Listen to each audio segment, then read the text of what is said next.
How do you develop a discipleship pathway for kids and students in the church? We're talking about that today on the Church Revitalization Podcast. Hello, and welcome to the Church Revitalization Podcast, brought to you by the Malfers Group team, where each week we tackle important, actionable topics to help churches thrive. And now, here's your hosts, Scott Ball and AJ Mathieu. Welcome to the Church Revitalization Podcast. My name is Scott Ball. I'm joined by my friend and co-host, AJ Mathieu. Scott Ball. I was listening to, I don't always go back and rewatch or listen to the podcast. It feels a little bit maybe narcissistic, to be like, I want to hear me because I know what we said because I was there, Yeah. Mm-hmm.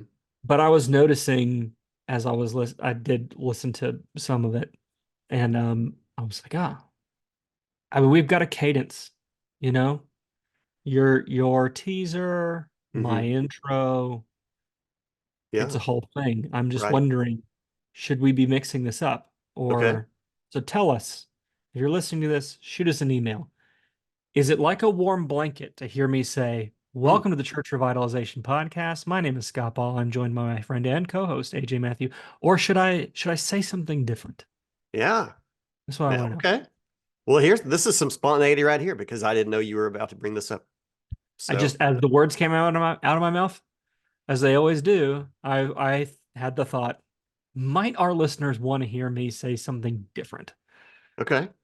Sure. So you tell us. If I hear nothing from you about it, I'm going to assume that it's like a warm blanket. That you love like it. It's like a nice cup of hot coffee. If you don't hear anything, Scott, that is the audience saying that is my favorite part of the podcast is your introduction. Everything after that is just icing on top. But that's right. Yeah. I hop into my morning commute on a Wednesday morning with a piping hot caffeinated beverage. And I love listening to that sweet dulcet tones. If we don't hear from you, we're just going to assume this is absolutely the best podcast you've ever listened to. Yeah. That's right. Okay. All right. Enough of that nonsense. Let's move on to the topic at hand, which is developing a discipleship pathway for kids and students. So we've never talked about this, I don't think, on the podcast in 236 episodes. And it's a question that comes up frequently enough. Maybe every single church we work with asks. Right. This. Yes. We work. Hey, look, we're nonprofit. And so we try to work as economically as possible, which means that in the limited time that we have with you, one of the things that we don't have the margin to work on in our strategic envisioning workshop in the one weekend format when we do that way. We just don't have time to break down children and student ministries the way that really it deserves to. And now if we had more time, we could, but we don't. So we kind of give some aside comments and be like, hey, the same things that we're doing here with our adult ministries, we want to use these same workshop tools and the same logic and use them with your children's student ministries. But we thought it might be helpful to kind of explain this more, both for the benefit of maybe churches we've worked with, and also for the benefit of those of you who we may never work with one-on-one, but enjoy what we're talking about. So that's what we're talking about today. Yeah, exactly. And so some of it, I suppose, thank you for listening. We'll be back with you next week. Do what we do with adults. So this is not going to be a huge episode. We're just going to walk through some of these principles that are able to apply from adult ministries over to students and kid ministry. It's not rocket science, and we are going to reference a couple of previous episodes that we went into more detail on Discipleship Pathway, which is most of the meat of today. So that you'll be able to see those parallels. So let's just jump in then, Scott. Okay. And so basically, as you said in the intro, they're children and students, or kids and students, whatever terms we want to use. The discipleship pathway for this younger generation should mirror, should have all of the DNA of the adult discipleship pathway. And as just kind of a quick example of that, a 4-step discipleship pathway, a worship step, that's this large group gathering step, some kind of a deeper, I use redundant terms, discipleship step, but this like a growth step. in the Word, a growth step, fellowship, Bible study, a service step, a third step, maybe a service step in the church where people are engaged in the work of the ministry. And then finally, outreach, where we're serving the community, the world, and making Jesus known. So that's just kind of a very basic 4-step discipleship pathway that would be very common in churches, especially churches that we work with. But then applying that to students. So what might that look like in the ministries that we have with the younger gen? Yeah, I think the principle here that we want to communicate is that when we think about discipleship, we ought not think in silos. We ought not think, well, we have a discipleship strategy for adults and we have a discipleship strategy for kids and a discipleship strategy for students. Your programs might be different, but the strategy should be the same. This kind of goes back to sort of some foundational principle things for us, which is discipleship is a process, not a program. So if that's true, if it's true that there are some core foundational scriptures and some core foundational principles about what the mission of the church is and what a healthy strategy for discipleship looks like and a definition of what a disciple looks like as defined by our values and things like this, then if they are principles that we believe in, then they ought to apply at every level. Yeah. So this is that shift away from program first thinking to process first thinking. And if the process is good for the goose, it's good for the gander, right? Like if it's good for the adults, it's good for this kids and the students as well. And so that would maybe be the mistake that we see so many churches make in a well-meaning, in a well-intentioned way, where you've got a mission statement and a vision and values and all of this that's for the church, and then you have a separate, mission statement or purpose statement or vision statement or value statement or whatever for the children's ministry and for the student ministry, and that's not a good thing. You want those things to be universal. Right. And that's very common. We see that frequently in churches that and with great intention, well-meaning work has gone into thinking about that. That right there, I think is a great indicator of the focus that the church wants to give to the younger generation, that they would put in that effort. Like, let's think about mission and values and all this stuff. And I don't know, I guess to a degree, we're saying it's somewhat wasted time. There's not a need. Apply what we're applying to the adults should apply to the entire church. But it's also, I don't even want to say, I'm even kind of cringing a little bit. No offense. When you say what we apply to the adults also applies to the kids. I know what you mean by that because of the framework of our workshop, but the heart isn't like we're going to take the adult thing and apply it to it's intended from the beginning to be a church thing, right, which by definition should include concepts. So I know what you mean by that, but I'm even going, it isn't an adult thing that we're shoehorning in to the kids and students. It's a church thing. It's not an adult thing that we're creating. It's a church thing that we're creating. Apply it to the whole church. Yeah. Right. Yeah. So I wasn't trying to like go against what you were saying, but I'm just wanting to say it's okay. It's okay. Yeah. It's okay. I'm not trying to go against you, man. I'm trying to push back. I shall let you live. Our second. Well, we're 1,000 miles away from each other, so I don't think there's much you could do. But I'll see you on Monday. True. Okay. The next thing in this somewhat of a process, I suppose, is how are we going to then apply? So let's talk about a little bit more some of the nuts and bolts that we do when we're developing the discipleship pathway, not for adults, Scott, for the church, is to consider then what are the existing ministries of the church.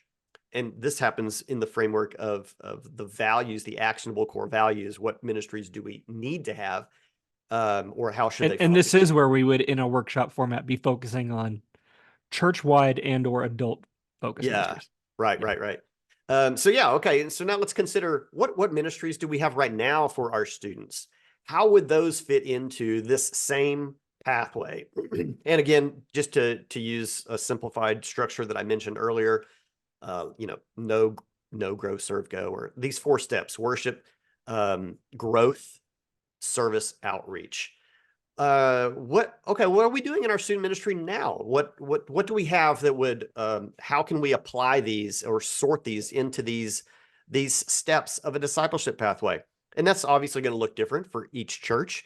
But we're probably doing in our student ministry, we probably are doing a worship service for them. Maybe that's happening on Sunday during the same time as the adults are doing their worship time. Maybe that's happening on a different day of the week or on a different time on Sundays. You're probably doing some kind of a Bible study, a growth exercise with them. Hopefully the students are engaged in serving, if not in the entire church, hopefully at least within the student and kids ministry space. And then how are they engaging right now in the outreach that the church is involved with, or what unique outreach opportunities are there for them?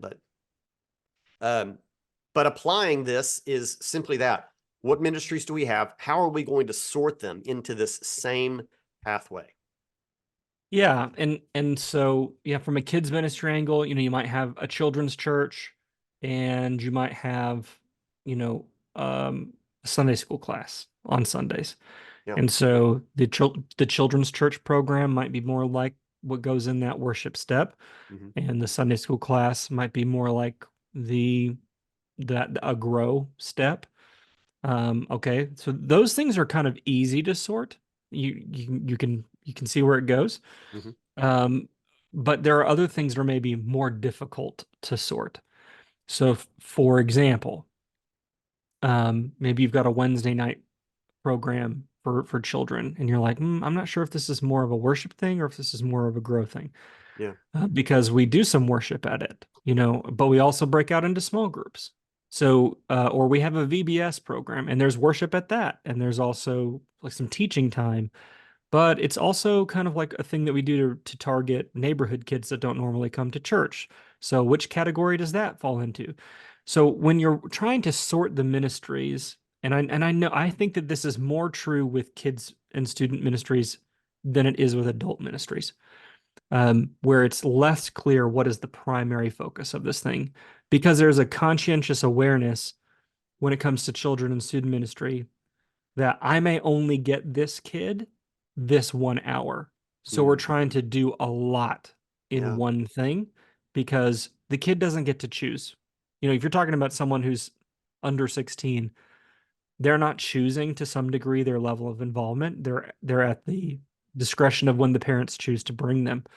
And so you feel the need to condense the entire discipleship pathway process into a single program. What I'm encouraging you to do is don't do that. It's okay if there's some spillover effect and there's a worship component here and a teaching component here, but I would be asking you, what's the primary intent of this?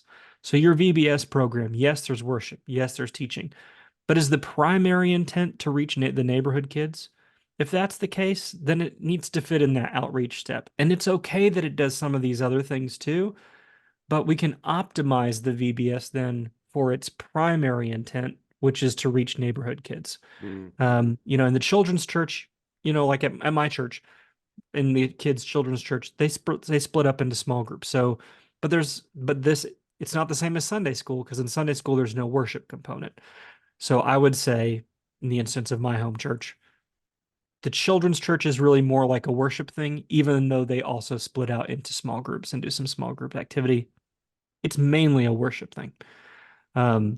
So it's okay if it has spillover into other categories. The question, though, is what is its primary intent, so that we can optimize the program for that step. Does that make sense?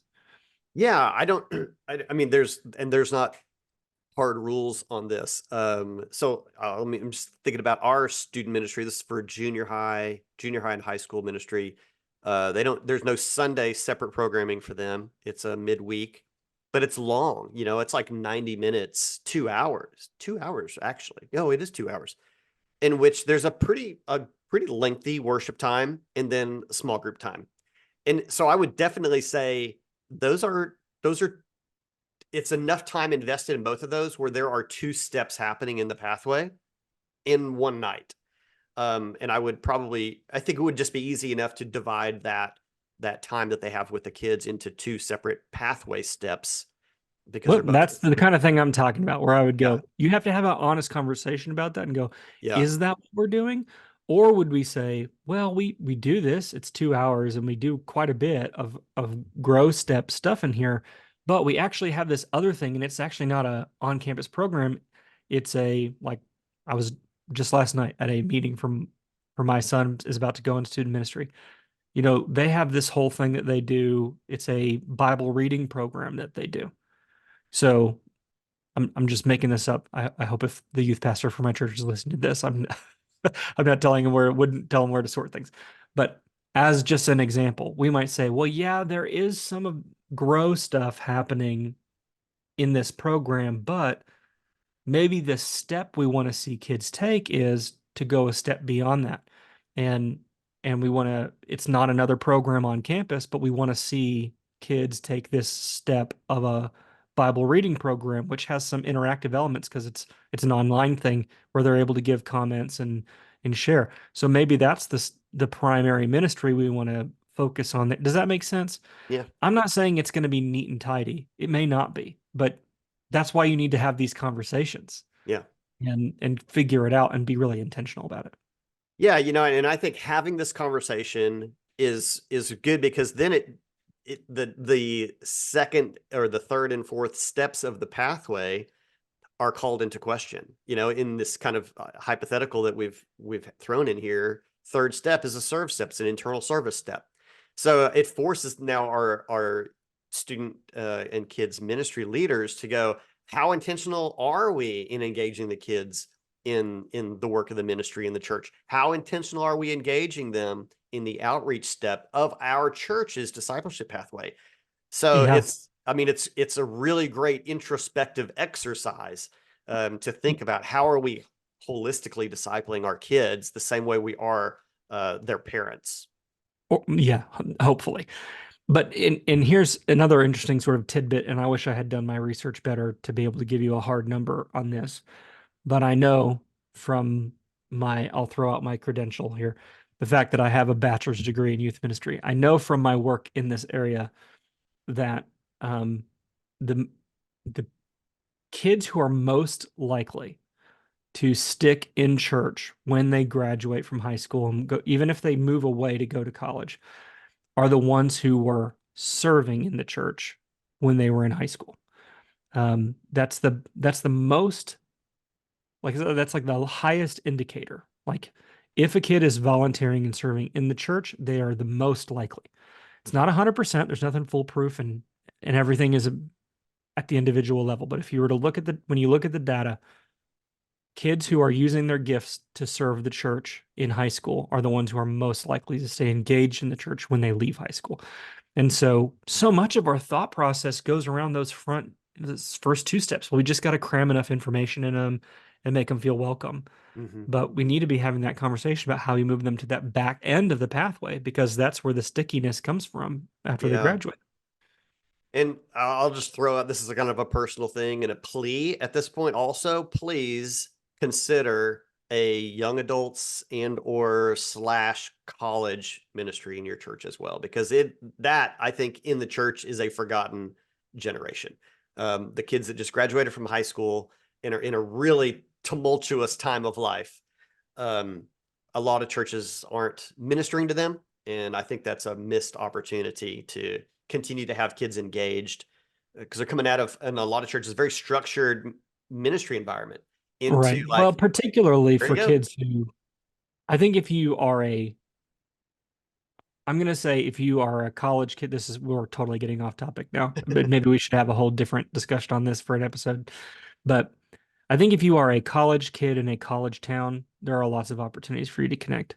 But if you are in any way a non-traditional student, like you're going to community college, or you are going to trade school, or you opted out and just decided to go straight into the workforce, there's not a lot for you. We're not really thinking about that kid. We're thinking about who's down in College Station, Texas, going to A&M. There's loads of opportunities, but if you're going to anything less than that, and I experienced that even going, I went to a small Christian liberal arts school in Tennessee. You'd have thought there were lots of opportunities. No, barely any, because we're a small school, so no church was like, we need to reach those kids, because it's 1,000 non-campus students or 2,000 on-campus students, not big, not a huge campus. Yeah. Yeah, whatever.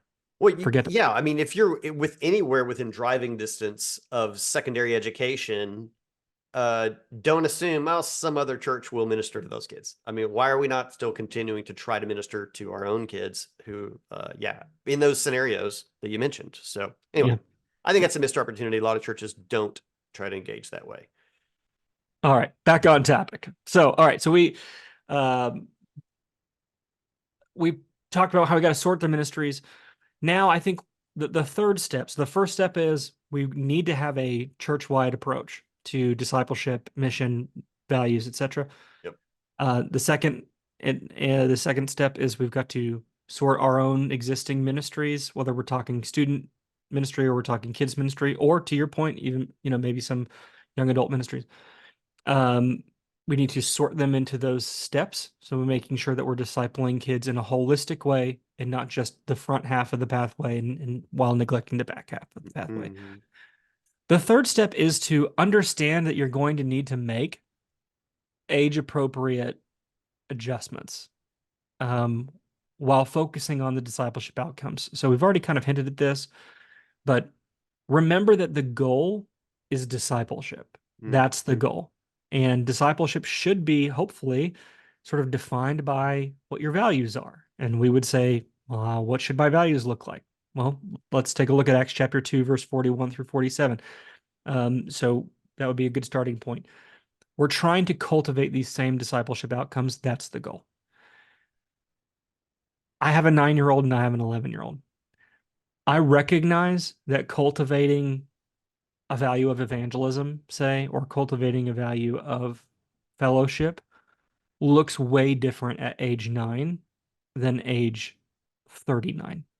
So I think that we have to sort of maybe align our expectations and understanding of that to what is appropriate for the age that we're talking about.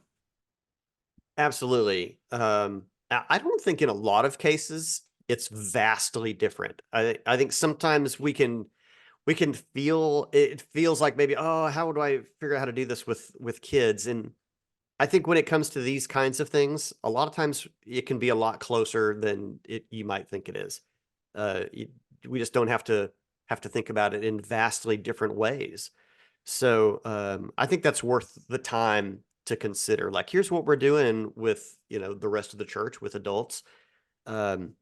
While of course the language that we use, the examples that we talk about, how we teach concepts out of the scriptures, we make them understandable for the audience, but the outcomes, we're still looking for the same thing, for the level that they would be able to engage in. Yeah, and understanding. I mean, I have a hard time with this.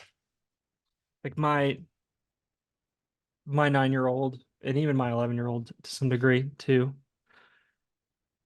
The more abstract the concept, the more difficult it is for them to really understand it. Do you know what I mean? Like that prefrontal cortex isn't totally developed.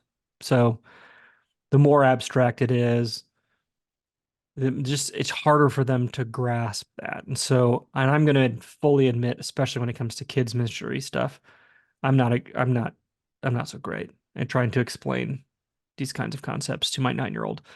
I do my best. My wife is much better at these things. And hopefully if you're in children's ministry, hopefully you've got some good things, but you can lean in on curriculum and make sure you find good curriculum that helps to explain, how do you explain the Trinity to an 8-year-old? I don't know. How do you explain the mystery of baptism? Depending on what your theological perspective is on that. But I mean, how do you explain that the water isn't magic? And so I'm betraying my own perspective here, I guess. The water isn't magic, and yet it isn't. Okay, I hope I don't get myself hot water. Rabbit trail now. Okay, wrap it up. Okay, from Scott Ball's personal perspective, it's more than just a symbol. It's sacramental, but it's not magic water. So I don't get in the water, and that's not what saved me. The water doesn't save me, and yet it's more than just a symbol. It's It's more than that. Something happens in baptism that is metaphysical. How do you explain that to an 8 or 9-year-old? I don't know. Mm-hmm. Yeah. I don't know how to explain that. Yeah. Not my area of ministry either. We'll have to leave that to the pros. Somebody that's figured that out. All the Baptists who are listening to me just now are like cringing because they're like, no, it's just an outward sign of an inward thing that already happened. And I'm like, oh, sorry. Let's go ahead and dive into the hypostatic union for a little bit on Yeah, let's not do that. But now you know how I feel about baptism. Yeah. Okay. But all that to say, you've got to think through some of those, even those kinds of things. Like, we want to disciple kids, and that includes helping them understand biblical concepts. We're not just trying to entertain them for an hour a week. We want to do our best, understanding though that it's just a building block. And of course, their understanding will improve the older that they get. You know, my understanding of baptism has grown, obviously, as I've become an adult. And even though I was baptized as a kid, I think I understand what happened to me at baptism better now than I did when it happened. Yeah. So, you know, that's okay. Like, just understanding that it's okay that they don't get all of it, but we can be working towards these outcomes, you know, and just adjust our expectations appropriately. Yeah, there you go. Not sure we actually need to belabor it any further. I think, you know, the Cliff Notes version at this point, your church should have a well thought out pathway to discipleship that can be applied church-wide.